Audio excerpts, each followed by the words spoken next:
আসসালামু আলাইকুম এভরিওয়ান। আজকে আপনাদের সাথে আরও একটি সেশন নিয়ে আসলাম। এই সেশনটা মূলত হচ্ছে বাচ্চাদের পাসপোর্ট করা সম্পর্কে।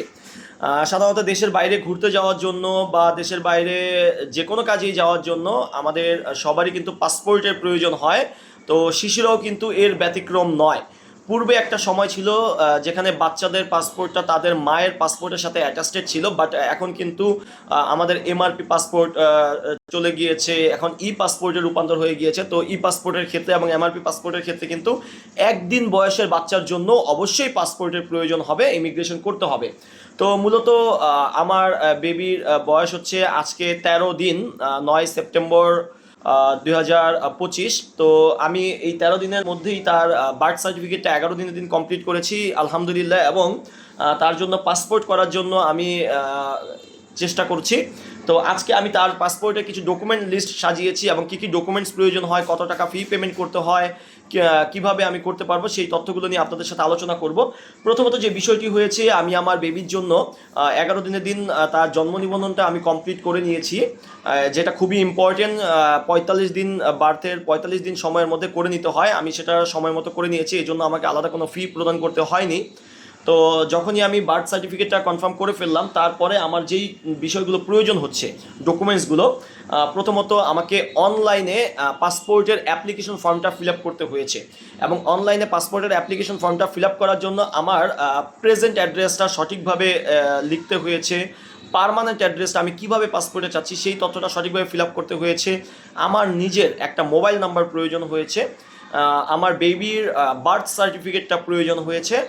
আমার অবশ্যই, যেহেতু বাচ্চা 15 ইয়ার্সের নিচে, বিলো 15 ইয়ার্স, তো সেক্ষেত্রে কিন্তু অবশ্যই বাচ্চার জন্য তার বাবা এবং মায়ের এনআইডি কার্ডটা ম্যান্ডেটরি।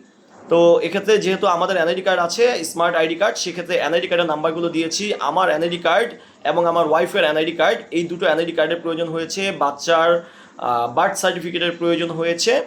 আর অ্যাপ্লিকেশন ফর্মটা ফিল আপ করার পরে আমার কাছে একটা সামারি কপি এসেছে, যেখানে আমি শিডিউল নিয়েছি যে কোন ডেটে এবং কোন স্লটে যে আমি পাসপোর্টের ফর্মটা আমি সাবমিট করব। এবং বেবির যেহেতু বিলো 6 ইয়ার এজ, তো সেক্ষেত্রে আমি কিন্তু তাদের রিকোয়ারমেন্ট অনুযায়ী 3 ইয়ার সাইজের একটা গ্রে ব্যাকগ্রাউন্ডের ফটো আমাকে নিতে হয়েছে, এবং সেই ফটোটা আমি কালেক্ট করে নিয়েছি।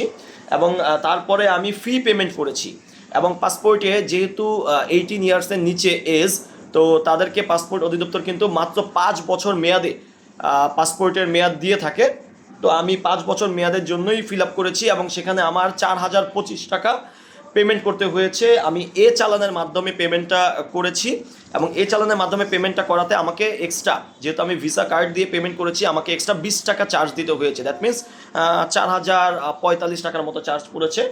আর পাশাপাশি আমি ফর্মটাকে প্রিন্ট করে নিয়েছি, তার মূল ফর্মটা যেটা পাসপোর্টের, এবং তার এখানে নিয়েছি তার বার্থ সার্টিফিকেটের ফটোকপি, আমার এবং আমার ওয়াইফের এনআইডি কার্ডের ফটোকপি এবং পাসপোর্টের ফটোকপি, সাথে আমাদের অরিজিনাল এনআইডি কার্ড এবং বার্থ সার্টিফিকেট কিন্তু আমরা সাথে করে নিয়ে নিয়েছি। এবং মোস্ট ইম্পর্টেন্ট যেটা তারা বলে থাকে, যদি বাবা মায়ের কেউ গভর্নমেন্ট সার্ভিস করে থাকে, তাহলে তাদের বাচ্চাদের পাসপোর্ট করার জন্য অবশ্যই এনওসি লাগবে।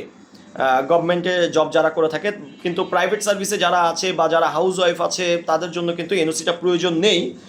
তবুও আপনারা চাইলে এটা কিন্তু ভালো দেওয়ার জন্য আমি সেক্ষেত্রে আমি আমার বাচ্চার জন্য একটা এনওসি ক্রিয়েট করে নিয়েছি, যেখানে আমার এবং আমার ওয়াইফের সাইন থাকবে, এবং এখানে লিখিত থাকবে যে আমার বাচ্চার নাম থাকবে, ডেট অফ বার্থ থাকবে, তার বার্থ রেজিস্ট্রেশন নাম্বার থাকবে, এবং সেখানে আমার নাম থাকবে, আমার এনআইডি কার্ডের নাম্বার থাকবে, আমার পাসপোর্টের নাম্বার থাকবে, আমার ওয়াইফের নাম থাকবে, ওয়াইফের এনআইডি কার্ডের নাম্বার থাকবে এবং পাসপোর্টের নাম্বার থাকবে। এবং সেখানে লিখিত থাকবে যে আমার বেবির পাসপোর্ট করার ক্ষেত্রে আমাদের কোনো বাধ্যবাধকতা, আমাদের যেই আমরা চাচ্ছি তার পাসপোর্টটা করার জন্য, আমাদের কোনো অবজেকশন নেই তার পাসপোর্টটা করে দেওয়ার ক্ষেত্রে। এবং সেখানে আমাদের প্রেজেন্ট অ্যাড্রেস এবং পার্মানেন্ট অ্যাড্রেস দিয়ে আমার ওয়াইফ এবং আমি সিগনেচার করে এটা পাসপোর্ট অধিদপ্তর আমরা সাবমিট করে দিব যখন আমরা মূল ফাইলটা সাবমিট করব।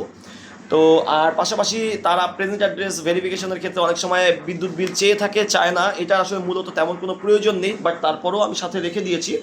যদি তারা কোনো কারণে প্রেজেন্ট অ্যাড্রেসের একটা কপি চেয়ে থাকে, তখন আমি ইলেকট্রিসিটি বিলের কপিটা দিতে পারবো। আর যেহেতু বেবিদের কোনো পুলিশ ভেরিফিকেশন নেই, তো আশা করছি এ নিয়ে কোনো প্রবলেম হবে না। আমি 21 দিনের মধ্যেই আশা করছি পাসপোর্টটা পেয়ে যাব, এবং পাসপোর্টটা পেয়ে গেলে আমি অবশ্যই আপনাদের কাছে পুনরায় আরও একটি পার্ট 2 ভিডিওতে আপনাদের এই পাসপোর্টটা আমি কতদিনে পেলাম বা কতদিন বয়সে আমার বাচ্চার পাসপোর্টটা হয়ে গেল এই সংক্রান্ত তথ্যগুলো আপনাদেরকে জানিয়ে দেব। তো বেবিদের পাসপোর্ট করা সম্পর্কে আপনারা কারা কারা ইন্টারেস্টেড এবং কী কী ডকুমেন্টস আপনাদের আছে বা কী কী ডকুমেন্টস আপনাদের দিতে হয়েছে, এই ধরনের কারো যদি কোনো প্রকার এক্সপিরিয়েন্স থাকে ডেফিনেটলি আমার সাথে শেয়ার করবেন, কমেন্টস বক্সে জানাবেন। এবং শেয়ার করলে আরও কয়েকজন মানুষ এই বিষয়গুলোতে ইন্সপায়ার হবে এবং তারা কিন্তু বেবিদের পাসপোর্ট করার ক্ষেত্রে বা দেশের বাইরে যাওয়ার ক্ষেত্রে ইন্টারেস্টেড হবে। এবং এই পাসপোর্টটা খুবই ইম্পর্ট্যান্ট, কারণ বেবির যেহেতু বার্থ সার্টিফিকেটের উপর ডিপেন্ডেন্ট, তার একটা ছবিযুক্ত আইডি কার্ড হয়ে যাচ্ছে। পাসপোর্টটা খুবই ইম্পর্ট্যান্ট এবং তার গুরুত্বপূর্ণ একটা ডকুমেন্টস হয়ে যাচ্ছে, আইডেন্টিটি হয়ে যাচ্ছে যে তার একটা পাসপোর্ট আছে। খুব একটা ভালো একটা জিনিস ফিল হবে, যেমন আমার কাছে বাবা হিসেবে আমার কাছে ফিল হচ্ছে যে আমার বেবিরও একটা পাসপোর্ট থাকবে, আমরা আবারও দেশের বাইরে একসাথে ঘুরতে যাওয়ার জন্য প্ল্যান করতে পারবো। তো এই বিষয়গুলোর জন্যই মূলত পাসপোর্টটা করতে দেওয়া। তো আজকে আমি যাচ্ছি 9 সেপ্টেম্বর 2025 পাসপোর্ট অফিসে, কিছুক্ষণ পরে রওনা দিব। তো ডেফিনেটলি আপনাদের সাথে শেয়ার করব সেই জায়গা থেকে ফিরে এসে আমার কী ধরনের এক্সপিরিয়েন্স হলো, সেটা আমি আপনাদেরকে জানাবো পার্ট 2 ভিডিওতে। আর পার্ট 3 ভিডিওতে যেদিন আমি পাসপোর্টটা রিসিভ করব সেই দিনের তথ্যগুলো আপনাদের কাছে আমি জানিয়ে দেওয়ার চেষ্টা করব। ততক্ষণ পর্যন্ত আপনারা ভালো থাকবেন এবং আমার বেবির জন্য এবং আমাদের জন্য দোয়া করবেন। আসসালামু আলাইকুম, আল্লাহ হাফেজ।